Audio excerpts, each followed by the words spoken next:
Hi, everyone. I'm Chris Saldaña, and this is the National Education Policy Center's Talks Education podcast.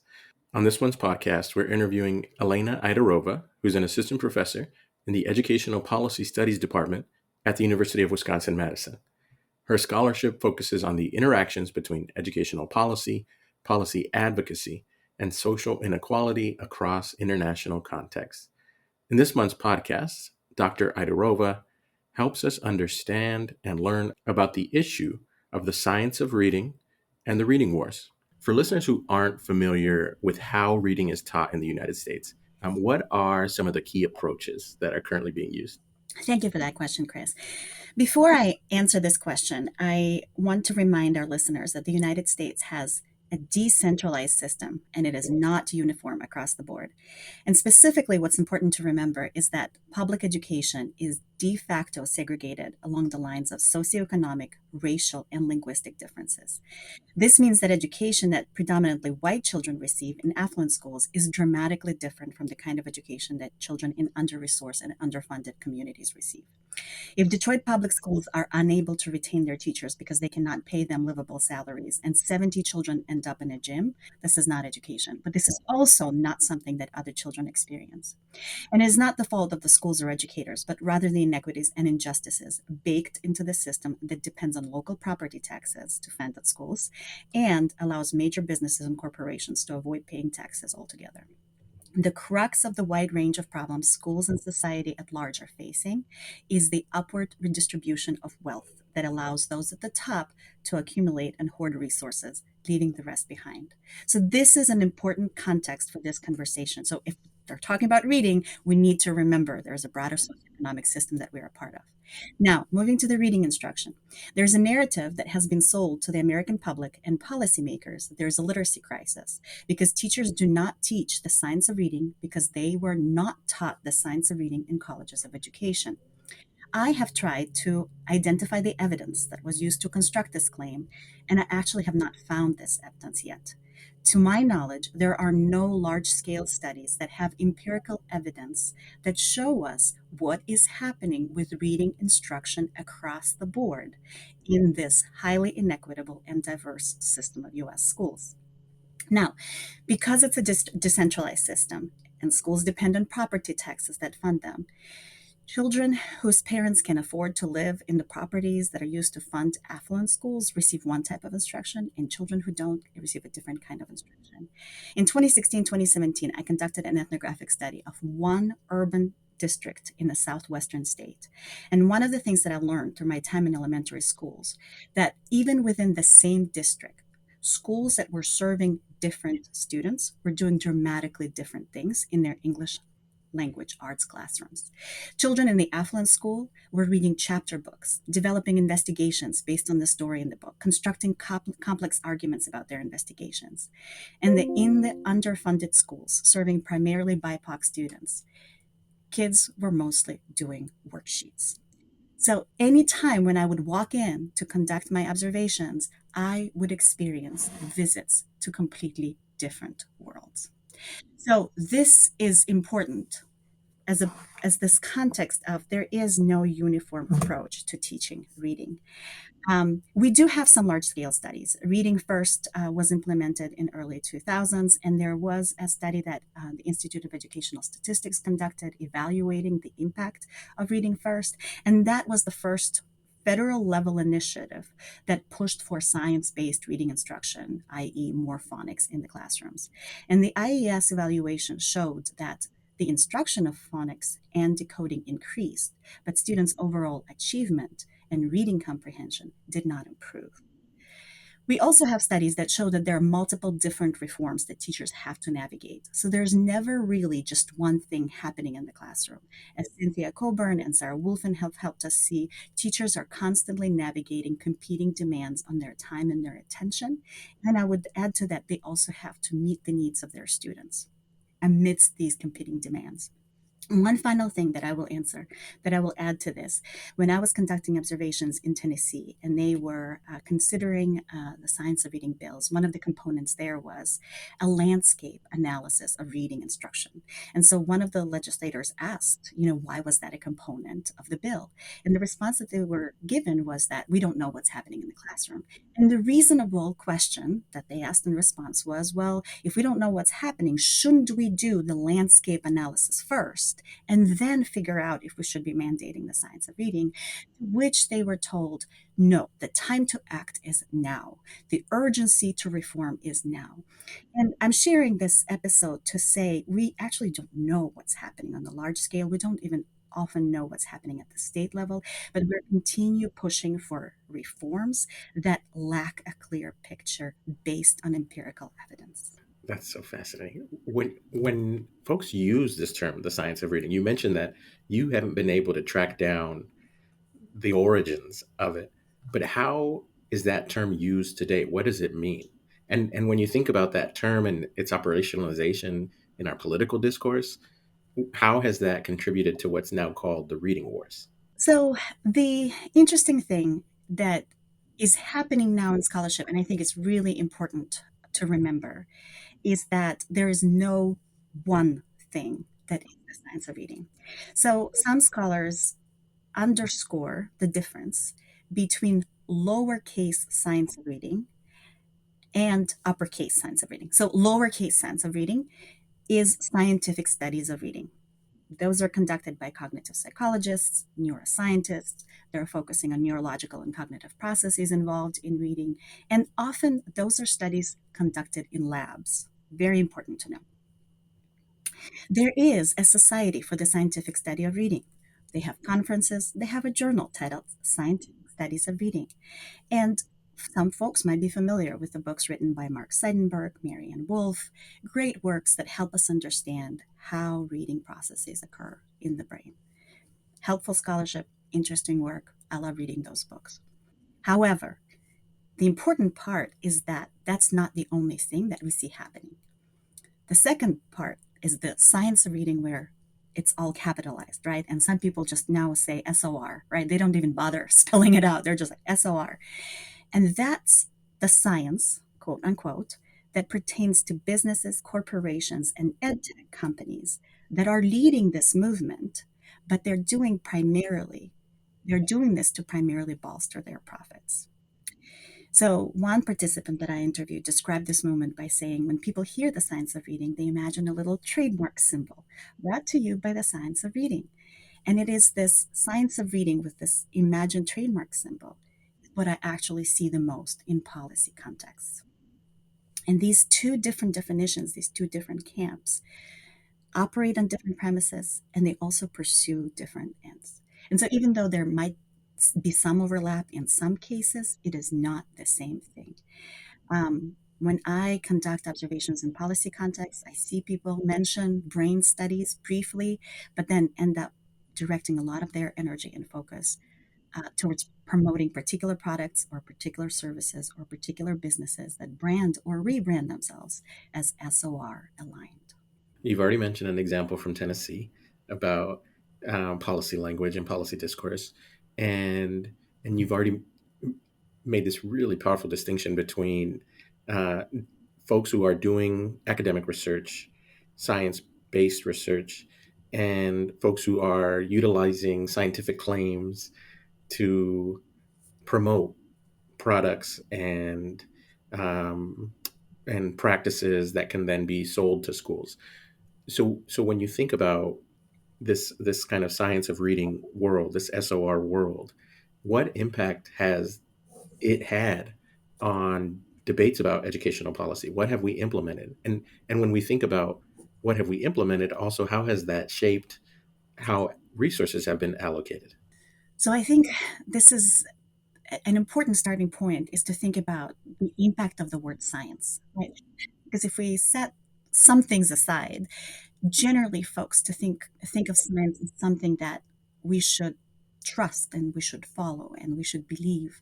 And so this brand science of reading has really created two camps that are fighting with each other, right? So it's, are you for science or are you against science?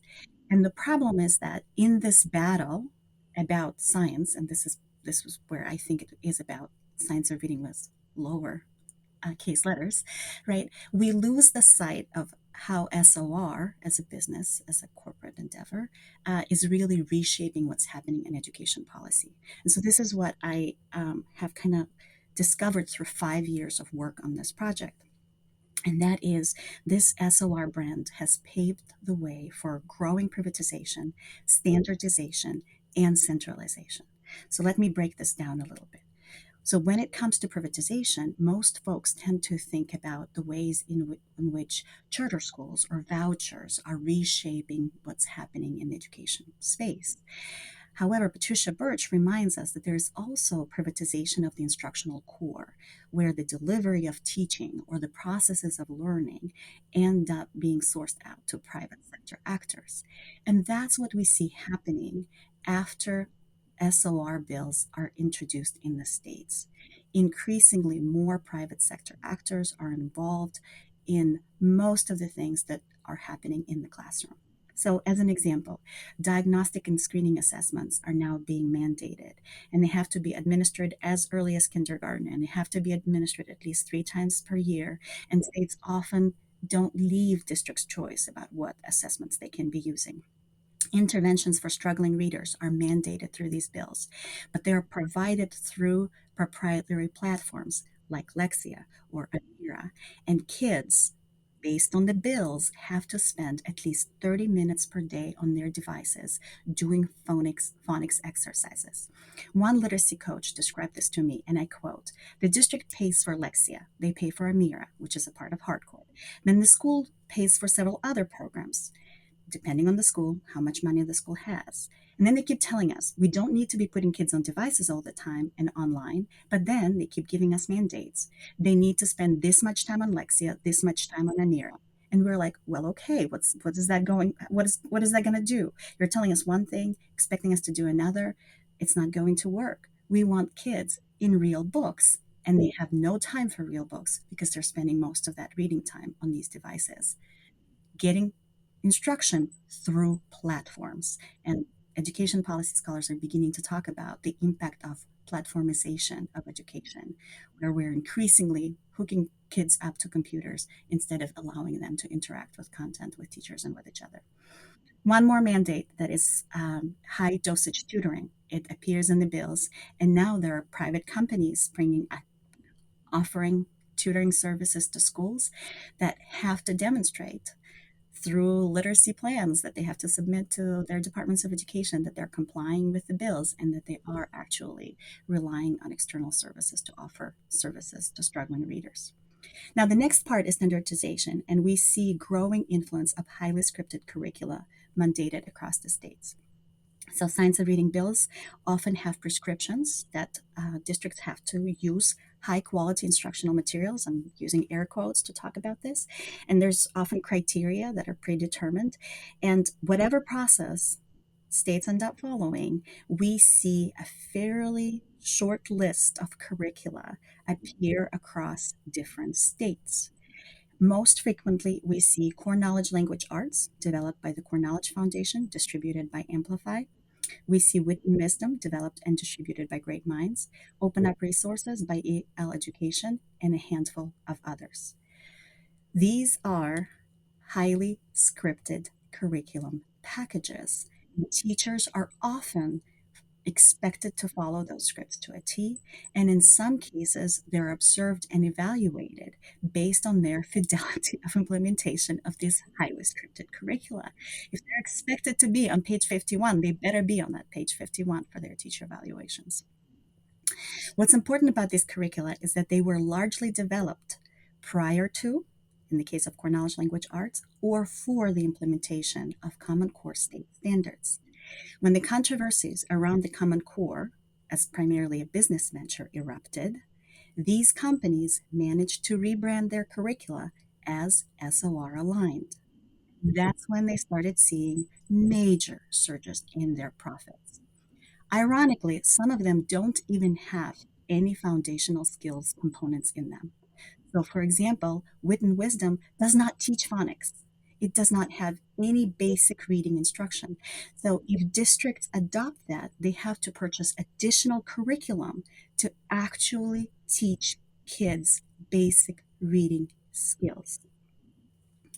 The last point, and this is very important for readers to understand, is that under the SOR banner, we see increased centralization of decision making. Because, as problematic as local control is, what we see debated the most is that local control allows districts to do whatever they want to do. And these SOR bills remove the district's ability to make their own decisions.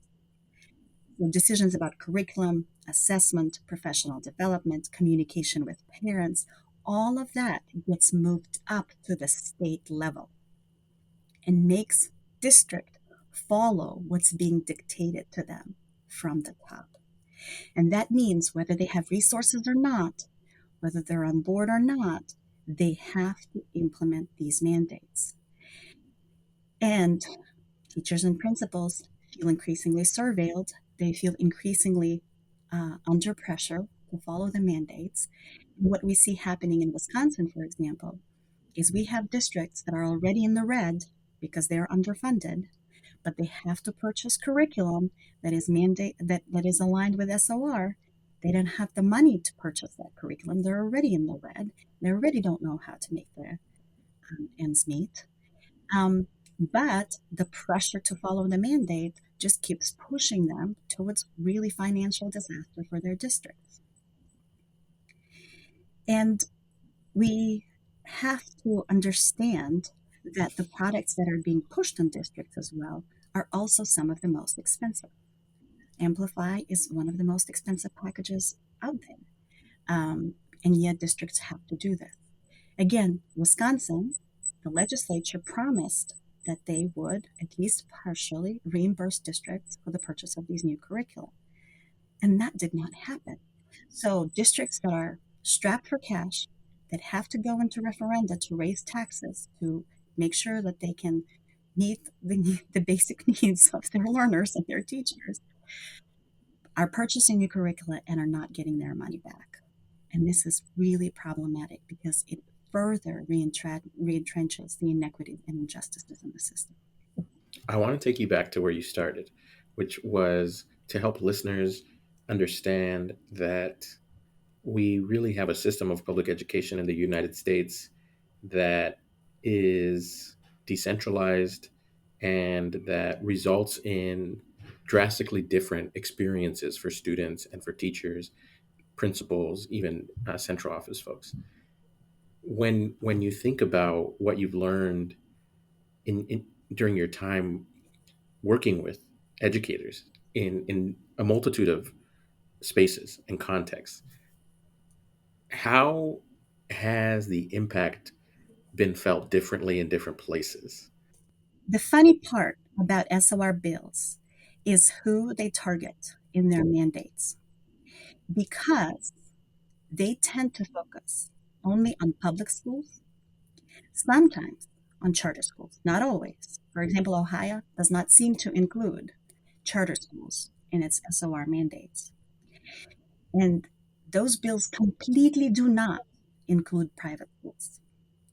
Now, the reason why we want to make sure we pay attention to that is because of the organizations that have been pushing for SOR bills and organizations that have been writing those bills and providing those bills to the legislators. And so the key player in the policy space, or one of the key players in the policy space rather, is the Foundation for Excellence in Education, Excellent Ed, started by Jeb Bush. They have had model bills that are focused on early literacy for over a decade. They write those bills.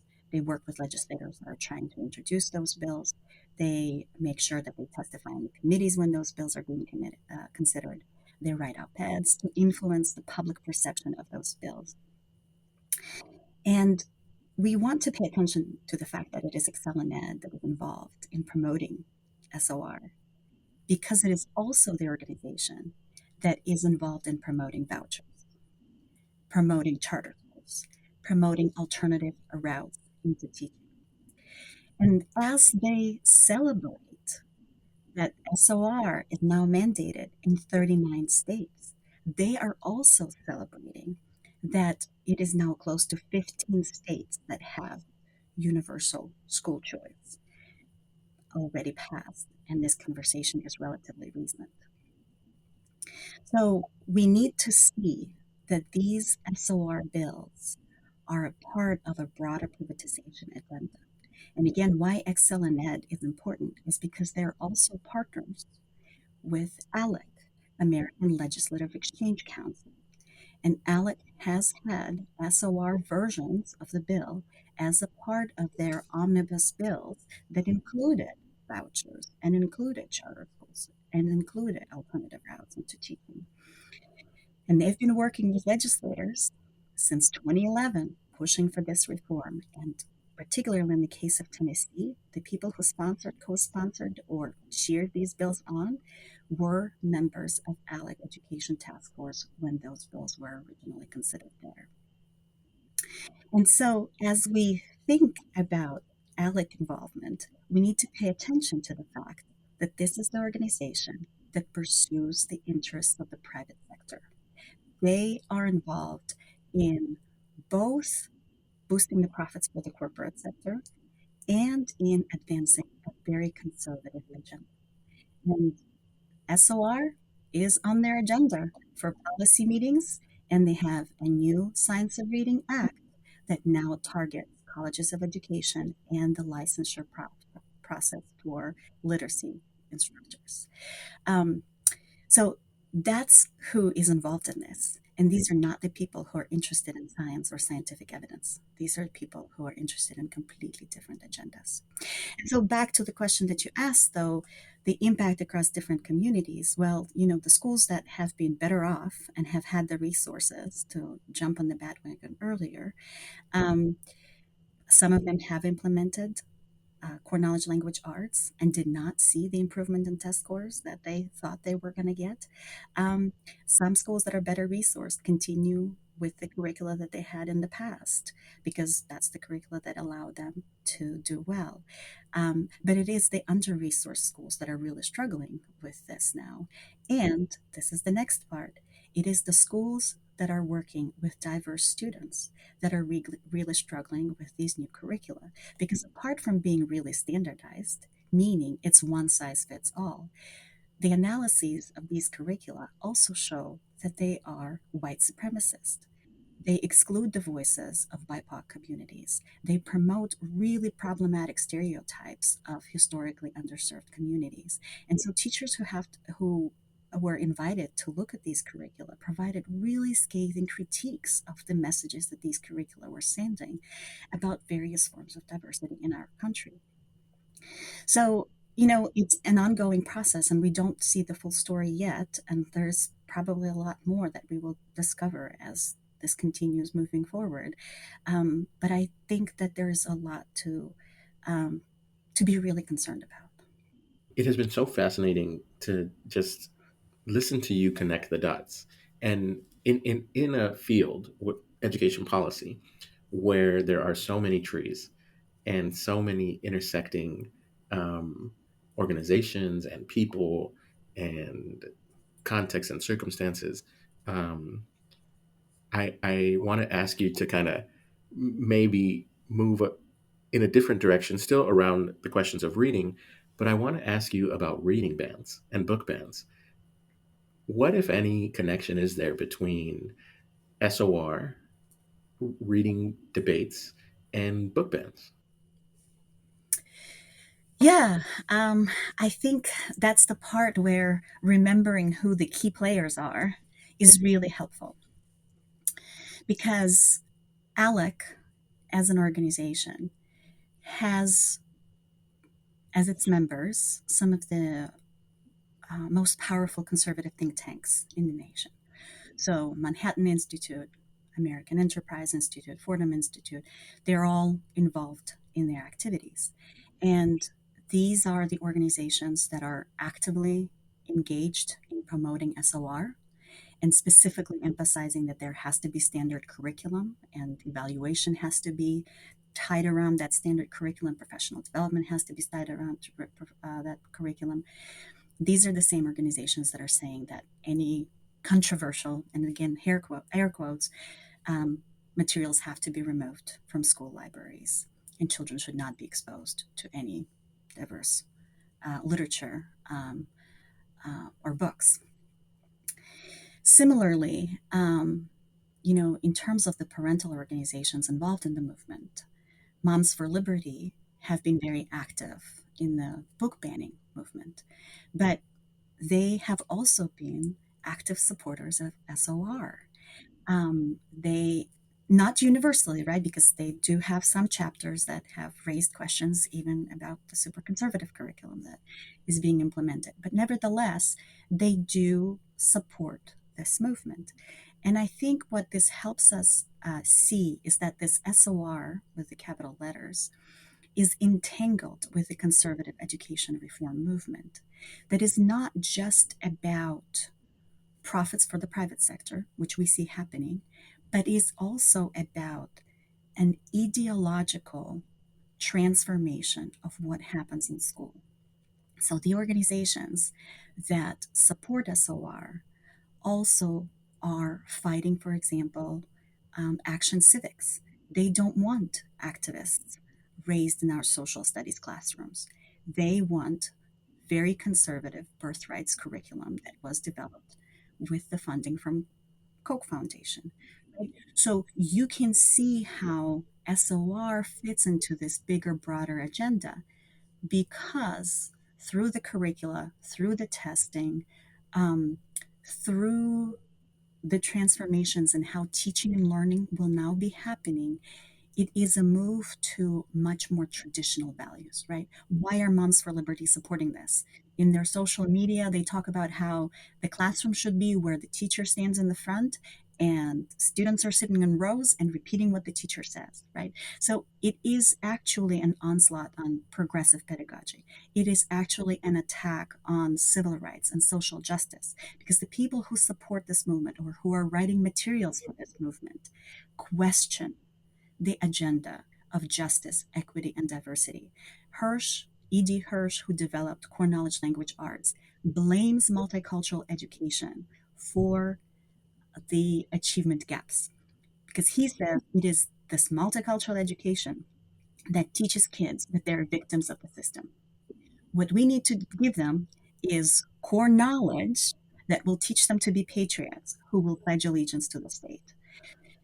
That is a dramatic, dramatic, and really problematic reorientation of what the civil rights struggle has been about, what the social justice struggle has been about, and really any kind of efforts to bring equity are being undermined. There are so many individuals who are impacted by what we're talking about today: parents, families, kids, teachers, principals, you name it.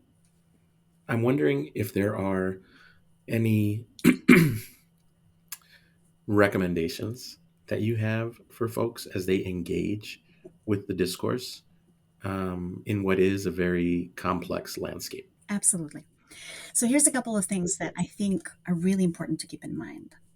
And the first thing that we need to pay attention to is to the ways in which stories are being strategically deployed to co opt us into agendas that we don't always see clearly. Right? ALEC is not open about their influences in any of this. Excel and Ed has done most of their work often behind scenes. It's only recently where it has become much more apparent how extensive their involvement in the early literacy reforms are. But the important thing is that all of this is propelled by stories, podcasts, the movement where some stories get elevated. And it is always very selective about whose stories get elevated and whose stories get excluded from the conversation about what's happening in the science of reading space. So when stories are being deployed, it is really important to ask what the evidence is behind those stories, and whether those stories actually represent something of a broader pattern or they're being used to influence perceptions that are rather an exception than a broader pattern. And with that, an important element is emotions, because science of reading has created a really charged emotional space. Emily Hanford's podcasts are recorded in ways that really create emotional responses. And it is normal to feel emotions, but I think we really need to be careful about how our emotions being used for someone else's agenda.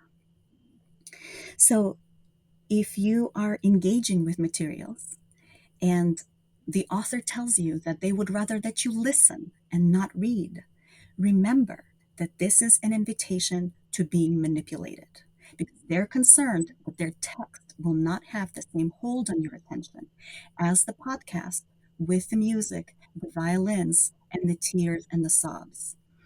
And again, that goes back to everything that we've talked about. We have to have empirical understanding of what's happening, and these stories and emotions distort our perception of reality. And we really need to know when to step back and take a much cooler, rational look at what's happening and what's being proposed.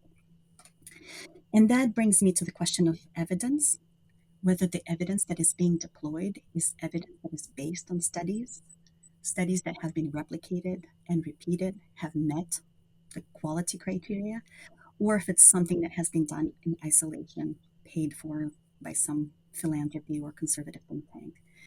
Because that's another thing that we see happening in this space. Manhattan Institute gets brought in to provide support for third grade retention, even though they are the only organization that has issued studies that say that this is a positive thing, right? The preponderance of opinion across multiple fields shows that retention is harmful.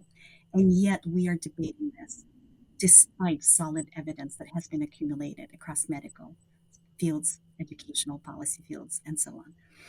And the last thing I want the listeners to remember is that in this critical moment, we need to be thinking about how to maintain participatory democracy. And participatory democracy means we are in this together. And we have to think beyond I. Yes, there are things that I, as an individual, might want, but we need to refocus our attention on common good, on solidarity with each other. So when we come to schools, we need to remember that battles, conflicts, attacks undermine our ability to sustain democracy in this critical moment. So we need to think about how we can together, as communities, work to improve the chances of our children. And here, our children should be everybody. It doesn't matter if it is my child who looks like me, pink faced and blue eyed, or it is a child who looks differently from me. I need to pursue what we together in this country need for this critical moment. And yes, it is for every voice to be heard, but it is also locked arms to defend democratic decision making, to defend our educators, and to defend our public schools. I want to single out one group in particular and see if there's any additional recommendations that you might have for policymakers. There's there's a lot happening. I think one of the important things that I would invite policymakers to consider and pay attention to is that the loudest voice is not the voice of all. And in fact, again, we live in this moment where certain groups have learned to amplify particular voices that really distort our perception of what is happening on the broader scale. Um, and unfortunately, what happens is the voices that become louder are the voices that have the most resources. And those who don't have those resources often don't get a chance to participate in deliberations and discussions, even though the outcome of those discussions will directly impact them. So when conversations around science of reading are happening, right, asking who's present in the room and who's not present in the room and why is really important. Who is the loudest in promoting this is really important, but also who is being silenced or left out of the conversation is also very important. So I'm going to get very specific right now because part of what people see in policy spaces is that SOR has been promoted by parents whose children have dyslexia. And to an extent, it is true. In fact, there have been groups that have organized very well and pushed for legislation that meets the needs of students with dyslexia. And I think it is the responsibility of schools to meet the needs of all students. And if students with dyslexia have not had their needs met, their needs should be met. However, the assumption that what is good for children with dyslexia is good for everyone else has not received empirical evidence or support. We kind of make this leap, but we don't necessarily have the evidence that this indeed may be the case in a highly decentralized and inequitable system that is very different from a lab where experiments are conducted. However, some groups, like Decoding Dyslexia, brought together parents with a lot of resources. They can organize meetings with legislators and they can find funding to make sure that they have well organized campaigns or they have friends in the media. That's a very loud voice. And again, yes, their voice should be heard, but their story should not become the story of all children that our schools serve. Because our schools also serve children who are still learning English. Our schools also serve children who are unhoused. Our schools also serve children who are continually exposed to violence. And our schools need to meet the needs of those children too. And those children's parents are unable to come and testify and ask for the things that their children need because those parents happen to be running away from ICE. Those parents happen to be living on the streets and happen to be dealing with really serious precarity in their lives. So remembering that their constituents are a lot more diverse than the mothers who show up and say that they spent $60,000 on private tutoring to make sure that their child learns to read is really important when those decisions are being made. And the final thing that I will say that all of those things about stories, emotions, and evidence that I have shared as important things for parents and communities to keep in mind apply to legislators as well. Because I have observed multiple testimonies where emotions are intentionally deployed to get everybody in the room crying to get to the place where those bills are passed. And I will add that I have had a chance to interview folks who have been active in the dyslexia space and who mobilized their resources to introduce legislation. And one of the things that I've noticed is that they realize that new legislation does not necessarily meet the needs of their children because the tests that are being mandated are not the tests that they were fighting in the first place. And what I really appreciate about those activists is that they say, science is not static. We don't want the state to mandate one particular product because tomorrow science might show that that product does not meet the needs of our children. And so those products should not be a part of this legislation. And yet, at this moment, when SOR, all caps, controls the discourse, those voices are now absent from the conversation. So there's a lot more complexity to this, and we need to pay attention to that complexity. And I really ask the legislators to remember those things, that not only the loudest voices matter, that emotions, stories are strategically deployed in this moment, and we need to really look for evidence before we move forward. And that those voices need to be present as things move forward. I want to add one more thing, and that is teachers and educators, because they are being asked to comply with a lot of things in a very difficult and tense political moment in our country. And again, my observations of legislative debates have shown how teachers are actively silenced in these processes, how teachers are blamed for the failure, how teachers are told that their districts are failing, and the teachers would say, no, my district is performing really well, and they would still be attacked for the failures. And I just want to remind legislators that if we want to have public education in this country, our teachers deserve respect. Our teachers deserve autonomy, and our teachers long for the opportunity for their voices to be heard in policymaking processes. And unfortunately, what SOR bills are doing is both demonizing teachers and excluding them from any decision making, even at the school level, to the extent that we have never seen in this country before. Thank you, Dr. Aydarova, for being on this month's podcast. As always, we hope you're safe and healthy. And remember, for the latest analysis on education policy, you should subscribe to the NEPC newsletter at nepc.colorado.edu.